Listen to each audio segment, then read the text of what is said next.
السلام علیکم ورحمۃ اللہ وبرکاتہ۔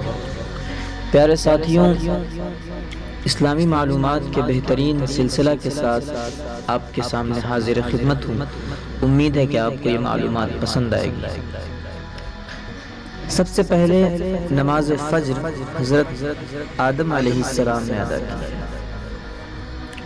ہم جو فجر کی نماز ادا کرتے ہیں اور اس میں 2 رکعتیں فرض پڑھتے ہیں، اس کی حکمت یہ ہے کہ فجر کی نماز سب سے پہلے حضرت آدم علیہ السلام نے ادا فرمائی۔ جس وقت اللہ تعالیٰ نے ان کو دنیا میں اتارا، اس وقت دنیا میں رات چھائی ہوئی تھی۔ حضرت آدم علیہ السلام جنت کی روشنی سے نکل کر دنیا کی اس تاریک اور اندھیری رات میں دنیا میں تشریف لائے۔ اس وقت ہاتھ کو ہاتھ سجھائی نہیں دیتا تھا۔ حضرت آدم علیہ السلام کو بڑی تشویش اور پریشانی لاحق ہوئی کہ دنیا اتنی تاریک ہے، یہاں زندگی کیسے گزرے گی؟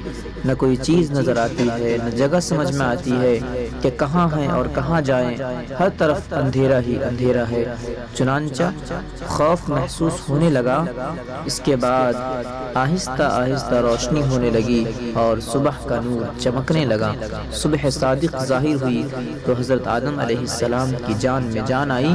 اس وقت حضرت آدم علیہ السلام نے سورج نکلنے سے پہلے 2 رکعتیں بطور شکرانہ ادا فرمائی۔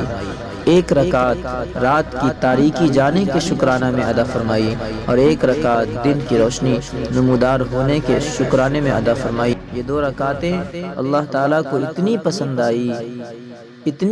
آئی کہ اللہ تعالیٰ نے ان کو حضور اقدس صلی اللہ علیہ وسلم کی امت پر فرض فرمایا۔